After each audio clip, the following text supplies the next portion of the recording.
Jared Kushner and Lara Trump.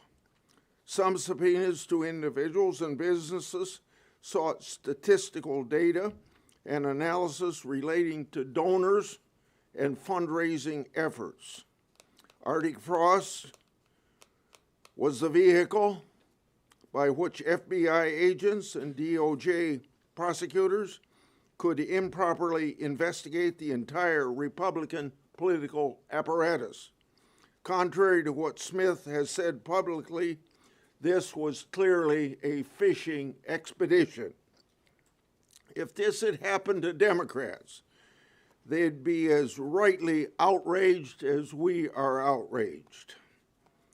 We're making these records public in the interest of transparency and so that the American people can draw their own conclusions. Senator Johnson.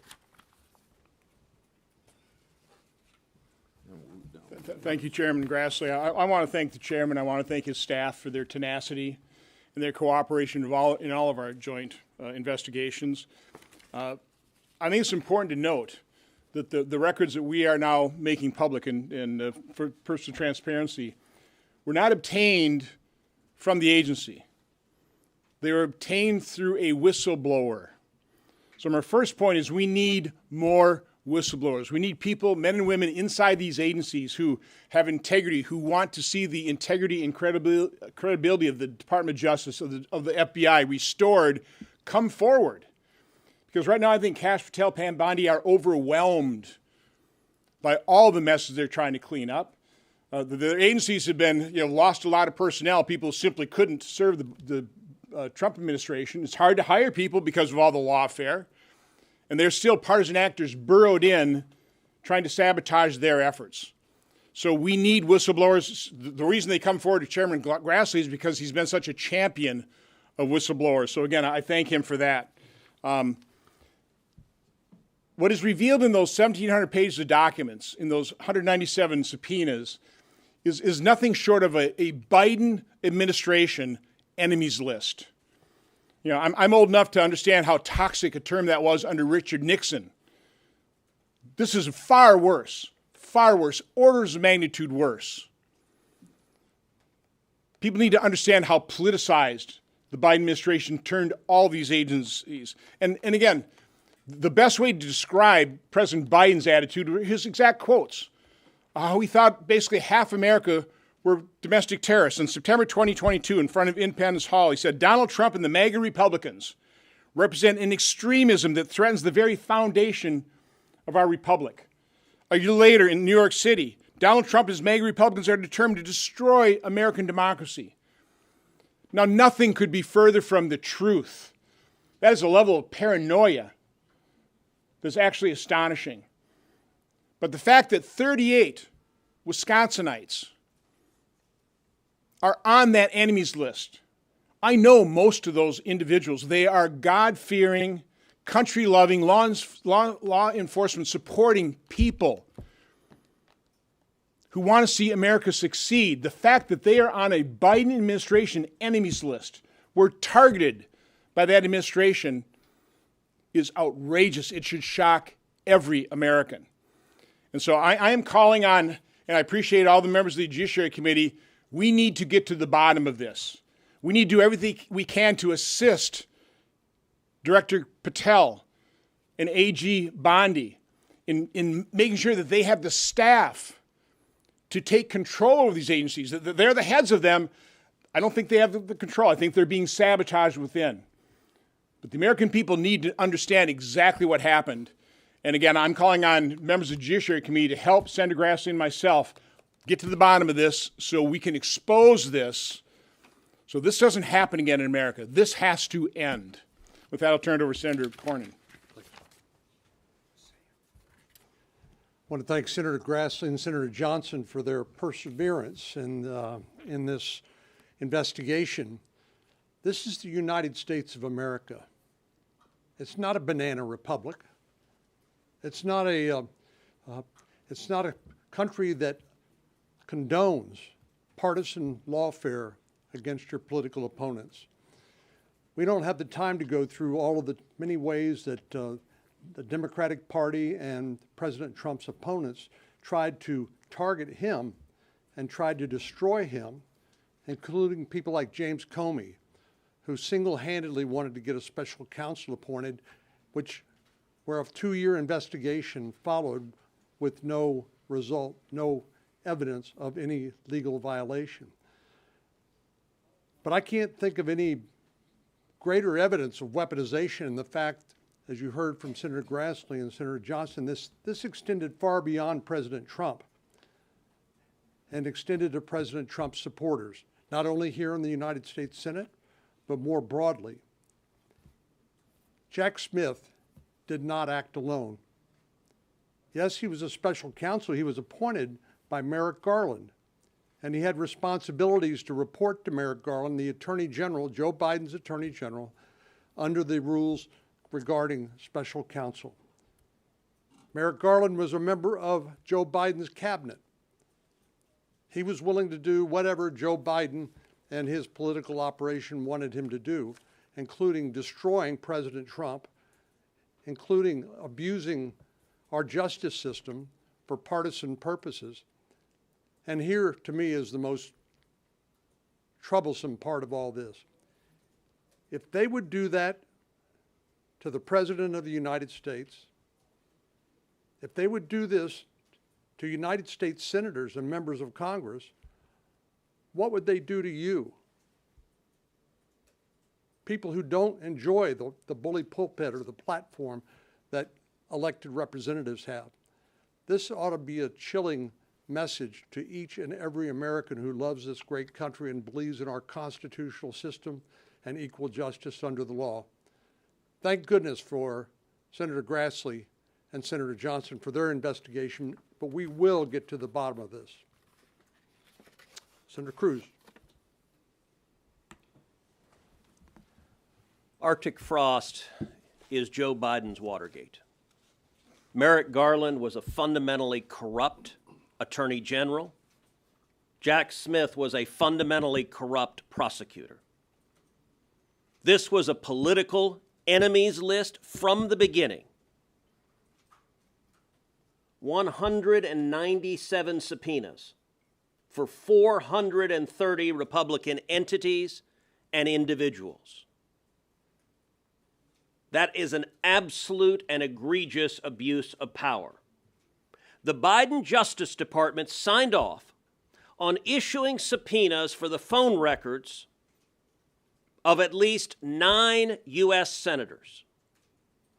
20% of the Republicans in the United States Senate were the target of this fishing expedition. They did so in complete contravention of the Constitution, of separation of powers, of the speech and debate clause, of free speech, of basic rights of privacy. This is an executive who believes it is justified spying on their opponents in the legislature because they convince themselves the ends justify the means. I want to talk to you about one of those subpoenas. One of those subpoenas went from Jack Schmitt to AT&T, seeking my cell phone communications. It went to AT&T, and I actually want to commend AT&T for doing the right thing. AT&T is based in Texas. AT&T looked at that subpoena, and they went to their legal counsel. And they said, what should we do with that subpoena? And their legal counsel said, you cannot comply because this is protected by the speech and debate clause of the U.S. Constitution. And so AT&T declined to comply, did not hand over my cell phone records. Now, one might ask, ordinarily, a phone company being asked to hand over the phone records of a sitting senator would notify that senator. Well, there was a reason AT&T did not do so. Accompanying the subpoena was an order, which I have in my hand right here, an order that was signed by Judge James E. Boasberg.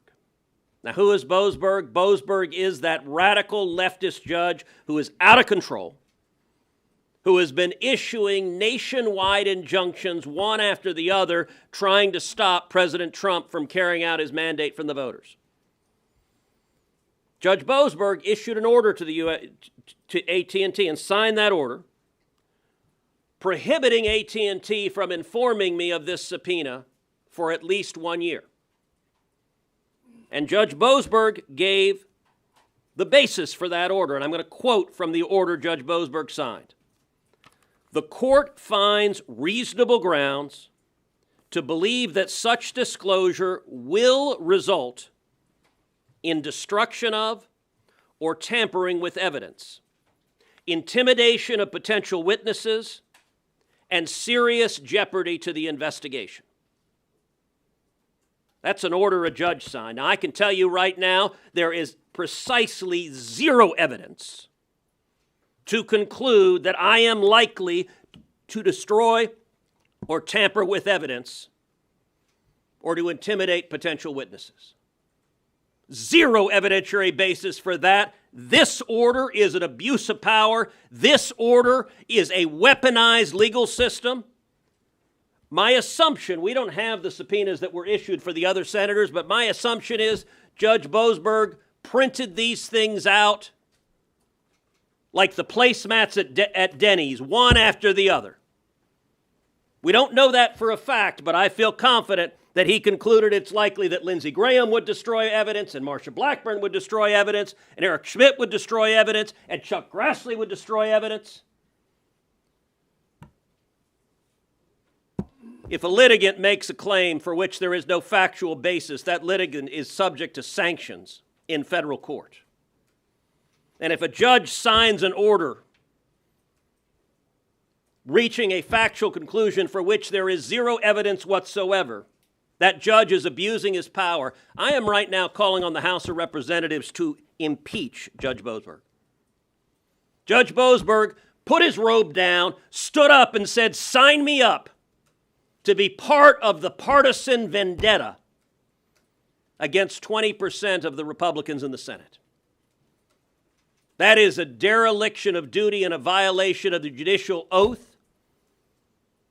And I want to thank Chairman Grassley and Chairman Johnson for pursuing this tenaciously like a dog on a bone. We are going to get the answers of every person who signed off on this abuse of power, and mark my words, there will be accountability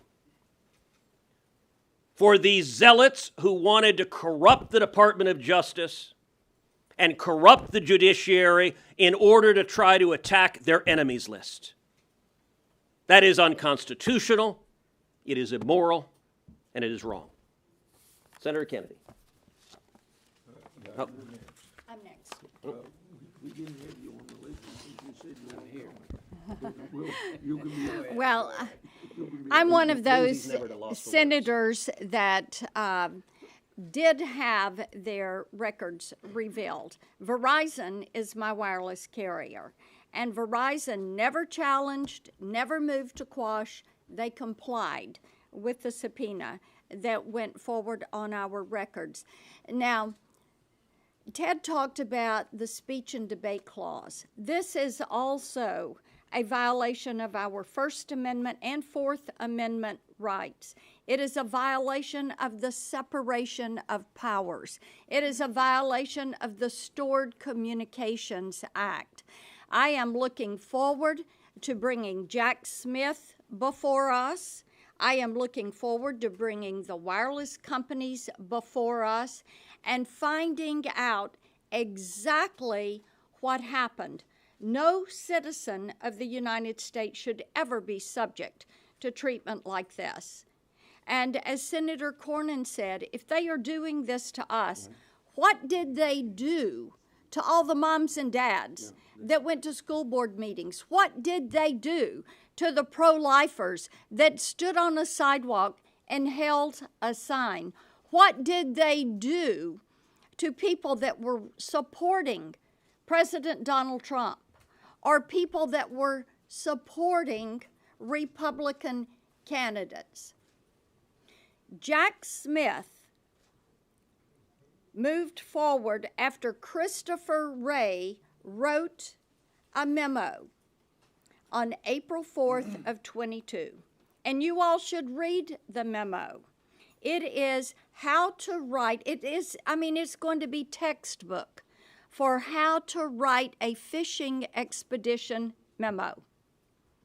Nebulous, vague language. Alleging, assuming, things that should never be done. And then Lisa Monaco puts her mark on it, encouraging Merrick Garland to sign it so that they could put Jack Smith in as a special counsel. Thank goodness Kash Patel has fired every single person that was in that CR-15 unit, every single one of them. But we need to have hearings. We have encouraged the DOJ to refer Jack Smith to the Office of Professional Conduct, and they need to work with us to provide the documents so we can have a more fulsome picture about what has transpired with this. It is worse than Watergate. It is deep, it is wide, and we are just beginning to scratch the surface. Okay, and Schmitt. Well, Lindsey, go ahead. Lindsey. No, go ahead. We'll do it by height. That'll go. You're on the short end of that one. but- Yeah. I'm closer to the earth. So here's what I'm thinking about. If Trump had not run in 2024, would any of this happened? So what I want to explain to the people of the country is that within several days of him announcing, I'm going to seek the White House again, an avalanche began to form. And I really do believe that none of this would have been happening if Trump had set out the 2024 cycle. But once he announced, I'll have my own chart one day, we'll show you what happened and when it happened. Within about 8 months of announcing, he had 91 felony charges against him in Georgia and New York and other places. So here's what I think, that when he said he wanted to have a political comeback, it triggered the Democratic machine to destroy him before he could ever get started. And in their effort to destroy him, there were no boundaries. The goal was to stop Trump and to look at anything and everything that could stop Trump and ignore the Constitution and a lot of other things. I was the chairman of the Judiciary Committee in January 2021. I don't know about you, but I'm offended that somebody in 2023 would subpoena my phone records to find out where I was at when I called somebody and who I called and where they were at. It's not their damn business. I have a constitutional duty, like the rest of us here, as chairman of the committee regarding the 2020 election. I don't think the 2020 election bothered anybody until Trump decided to run in 2024, legally. So what I want to do is pursue what happened system-wide. Was there contact between Jack Smith and Fani Willis? I got caught up in that crap. I'd spent over $1 million. Now, she's been kicked off the case. Was there a coordination between Jack Smith, Fani Willis, Alvin Bragg, Letitia James? Did they talk? Did they share information? Is it just an accident that all this happened within days of Trump announcing, and within 8 or 9 months, the Republican candidate, one of the candidates for president, had 91 felony charges in the deepest blue districts in the friggin' country? You think that happened by accident? I don't think so. And we're going to get to the bottom of it. And I want to know, was there any coordination between Fani Willis and New York by Jack Smith? We're going to get every piece of paper we can get, and I want Jack Smith to come forward, but I want the information first. He's not coming and testify when we're in the dark to the Justice Department. Please expedite the requests made by Senator Grassley and Johnson to give us any information that may exist between Jack Smith and Fani Willis, Alvin Bragg, and Letitia James. I want to know, did they talk? If they talked, what did they talk about, and when did they talk? As to me, I want to know why Verizon did the opposite of AT&T. I want to know what they asked for and how deep and how wide it went. Now, I want to know if there's an order signed by a federal judge basically slandering me, saying you can't tell Lindsey Graham because he'll do bad things. Now, if that happened, I'm not going to let it go. I'm not going to give it a pass, nor is Ted or the rest of us. So we're going to get to the bottom of it for the benefit of the future. If this can happen to Trump, it can happen to anybody that the system doesn't like. And the system one day can come after you is what's being said here. So people literally need to pay a price for this. Some people may need to go to jail. Some people may need to be fired. But if they violated my constitutional rights, if they trampled on the separation of powers involving me, I'm going to sue the hell out of these people.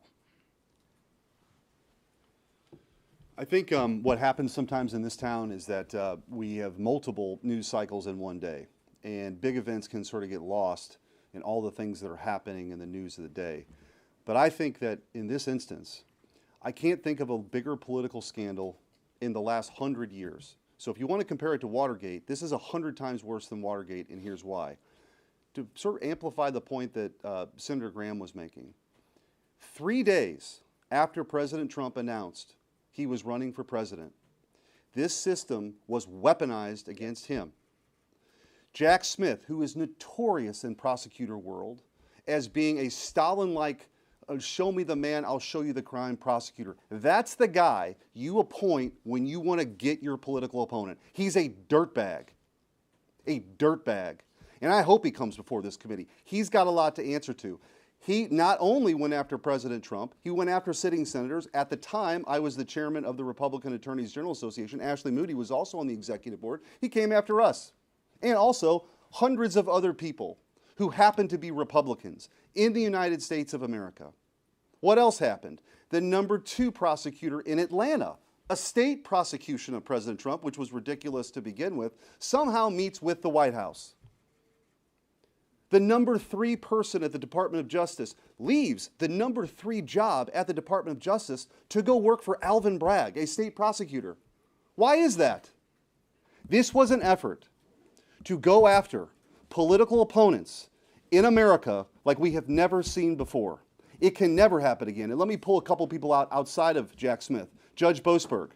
Judge Boasberg gave a speech about how he was going to thwart the Trump agenda before he got those cases. He was not the assignment judge. The D.C. courts have a daily assignment judge. He wasn't the assignment judge. He's on vacation. Somehow gets these cases at 1 in the morning. Was he tipped off? Did somebody tell him these cases against President Trump and his agenda now were coming? I don't know. We should find that out. But Judge Boasberg, what he did to Senator Cruz and maybe other senators, absolutely, and I don't say this lightly, absolutely is worthy of impeachment proceedings. There has to be accountability. The American people have heard a lot about this, and you're going to hear more. We should have Watergate-style hearings on this for months. If we're ever going to root this out, we have to be serious about it, and consequences have to follow. Resignations, firings, criminal prosecutions. You simply can't, in this country, use the justice system to throw people in jail because they have a red jersey on or a blue jersey on. It's completely unacceptable, but they never forgave President Trump for coming down the escalator in the first place. That's what this whole thing is about. And they can't actually believe they're in the position now that the American people sent him back. And if he didn't win, not just did he run, if he wouldn't have won, we would never know any of this stuff. Absolutely. It's just the mere fact that he won, delivered a historic political comeback nobody alive today has ever seen. Is this an issue? So we have to actually do something about it, or it will happen again. I want to thank Chairman Grassley for his leadership, only because of the respect that he has with whistleblowers and his dogged determination and that of Senator Johnson are we even here today. And there's a lot more to come. This is just what we know right now. There's a lot more that's going to come. Well, we appreciate you hanging with us and paying attention as we went through all of this today. If you don't know me, I'm Ashley Moody. I am the most junior member of the Judiciary Committee. But I showed up in January. I've been here 9 months, and I cannot tell you how shocked I have been at what transpired under the last administration. I now show up with a background as not only a lawyer, a federal prosecutor, a judge for over a decade, and the Attorney General of Florida to make sure that this country gets back on course. Because let me tell you about countries like Venezuela, whose own government went after their enemies, and that didn't just include those who were rightfully and duly elected by the people. They went after news organizations and journalists. They went after allies and people who supported freedom and democracy. And most of the people from that country who fled reside now in the state of Florida. Meeting with former Supreme Court justices from Venezuela, I heard time and time again this story that we're telling you today. You heard Senator Cruz tell you that a judge said that he may destroy evidence. This is one of the preeminent lawyers in our country who argued in front of the Supreme Court, who has dedicated his life to service, who fights for the future of this country. And you had an administration go after him. If you are issuing subpoenas, you're saying they're related to a criminal investigation. And you had a judge say that he could destroy evidence. Think about that. They were trying to wipe out the leaders of a cause for a next generation. From elected leaders to news media, multiple outlets, journalists, even donors. If you're watching this right now, oh yes, there were even subpoenas issued on donors. Your information. If you believed in a cause and thought so highly of it, those things that we stood for, and you put your money where your mouth was, your information was sought. So when you hear them say, imagine that they're doing this to us, they could do this to you, they did do it to you. And we only know this because the president was elected again.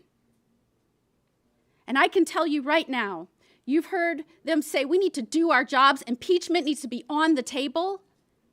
Impeachment wasn't just a theory or an idea or some hypothetical one day. If there was ever an instance to root out judges that were not following the law or not being independent or were not living up to their oath, this is it. Impeachment cannot be a scarecrow.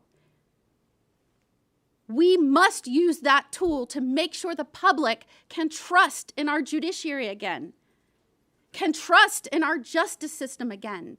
Because if you ask the Supreme Court justices that fled to the United States from Venezuela, they would tell you when their justice system went, when the people no longer trusted that it was independent, they lost their nation. And I, for one, as the rookie of judiciary and the rookie of the United States Senate, are here to fight for this country. It will not fall under our watch. And you have our word. Hear, hear. Direct your questions to whichever senator you want to ask them to. Go ahead. Thank you so much. To anyone, I'm Allison Seimer with Lindell TV, and Mike Lindell himself is actually mentioned in the judiciary document release involving Arctic frost.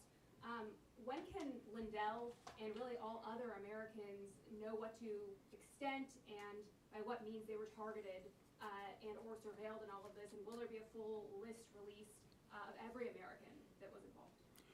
Well, I think my colleagues could speak to this as well, but I think that we're going to just prove what the government has tried to do. We get more documents to do it, and we don't know everybody that's probably been involved yet, but we've got evidence that too many people, and this process should have never gone ahead. Anybody else want to say anything? Okay, go ahead. Thank you, sir. I know we've had a lot of special counsels in recent years, and I know that you guys in the judiciary are planning on investigating this. Is this something that you think the Trump administration should appoint a special counsel to investigate? I'd love to handle that. Yeah. So having been involved in investigations now for about 10 years, the first thing I notice when there's a special counsel or a criminal investigation, we never get access to the information. And if crimes aren't charged, that all gets sealed, and the American public never knows what happened. So I've called on Kash Patel, Pam Bondi, do a rigorous internal investigation for the purpose of turning those documents over to Congress so that we can examine people, we can take testimony, we can hold hearings, so the American people know what happened. We bind this up in a legal process right away, we'll never know.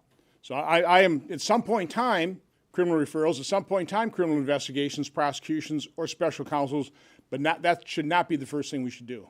I would see this process, if a special counsel was appointed, whoever made that decision to appoint it, they'd want to shut down our investigation. Yes, over there.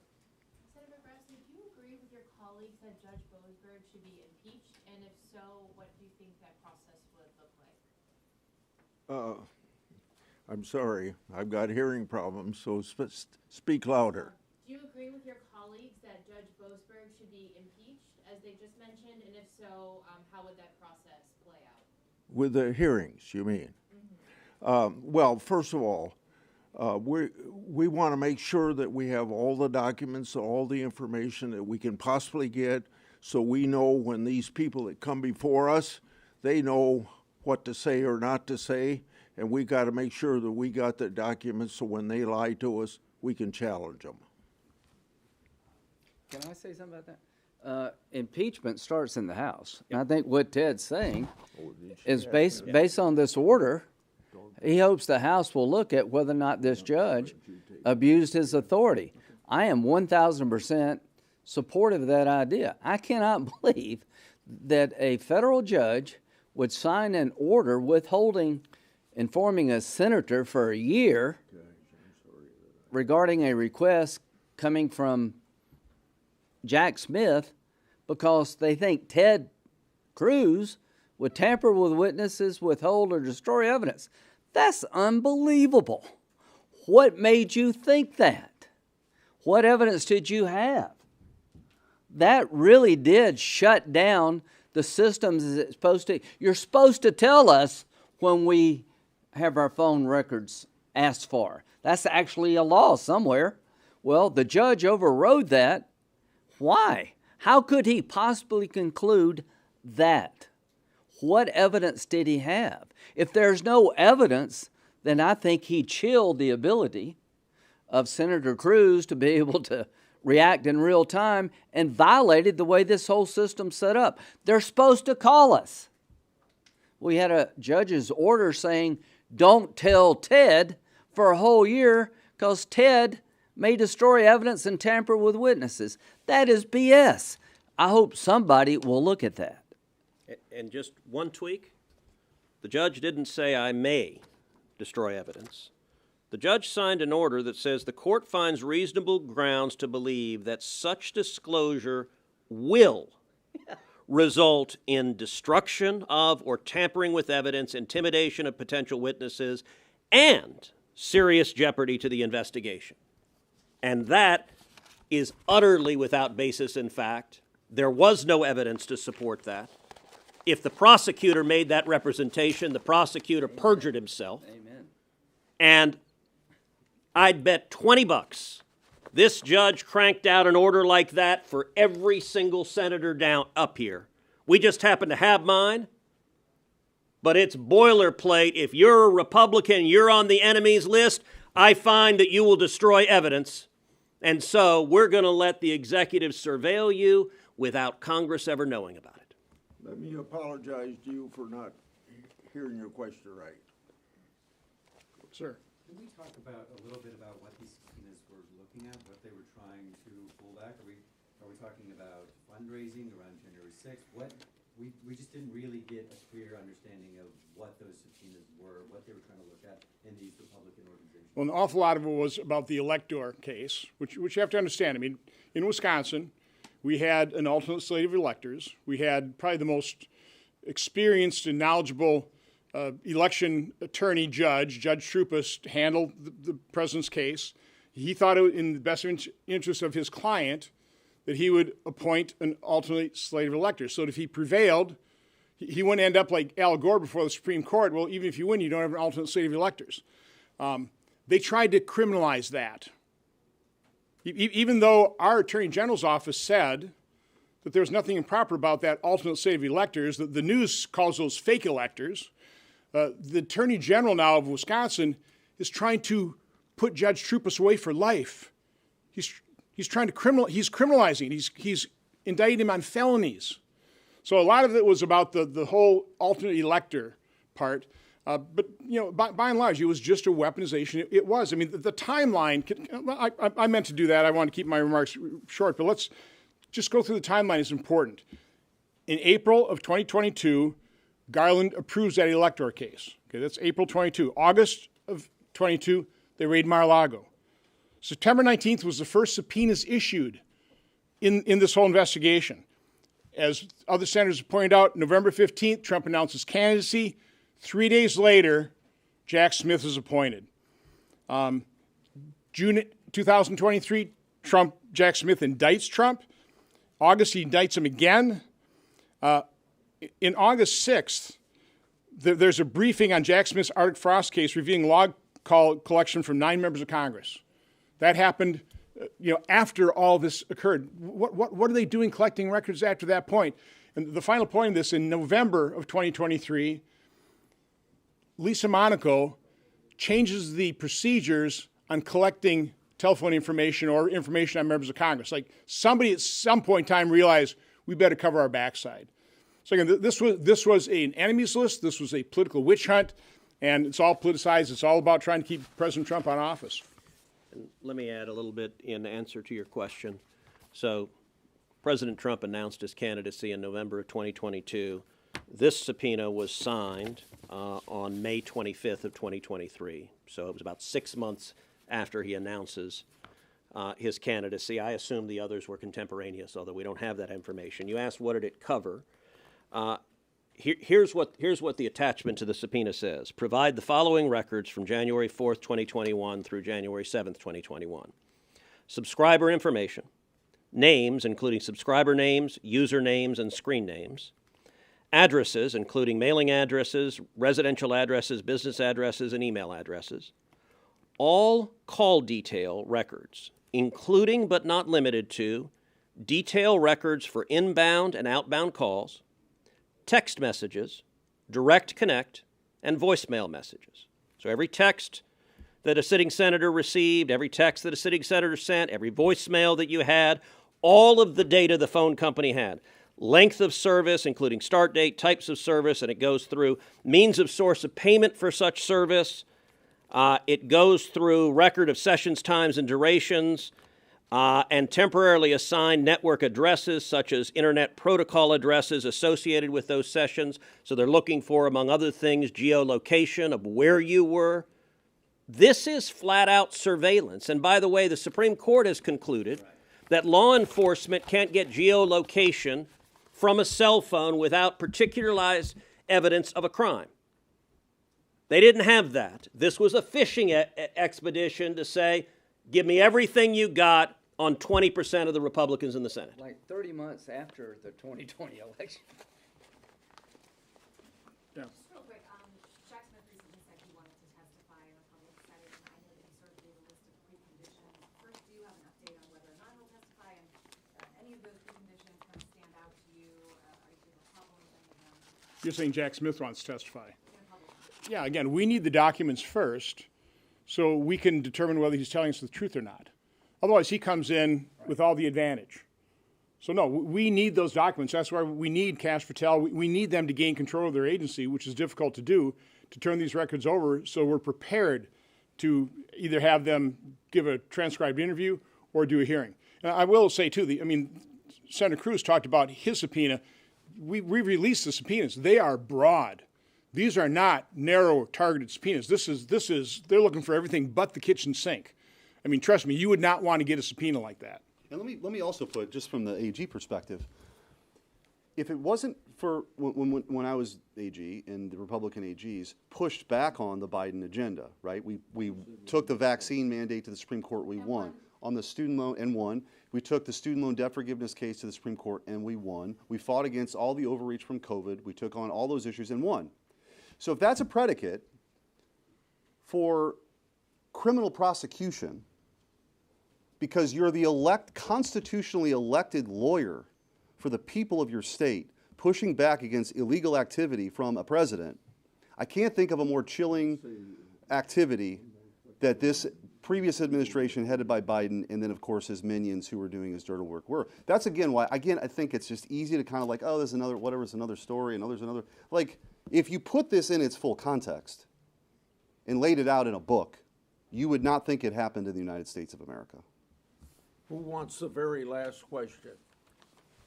You. Thank you.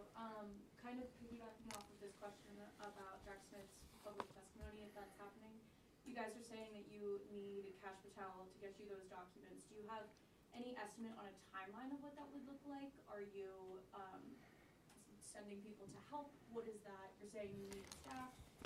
Yeah, so what I can just say in terms of my own staff's working with Cash Patel, and again, he's doing everything he can, but we're getting reports that they are having very difficult time getting documents. I mean, ran the same problem with Bobby Kennedy or HHS. He's for radical transparency. It took months for him to break the logjam inside HHS to give us the documents. So again, this is a challenge.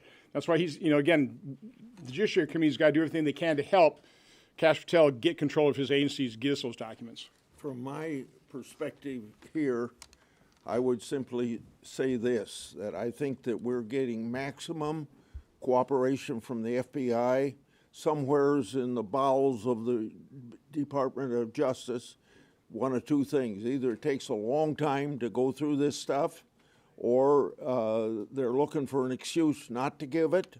But quite frankly, we've got to have the Attorney General jack the people up that are under her, that are keeping us from getting these documents. And I made that statement not only to you just now, but in one of our hearings within the last 2 weeks, made very clear that this is something that we're trying to get out to the public to make sure all the wrong that's been done to President Trump over the last 10 years, and for the historical reason to make sure it doesn't happen again.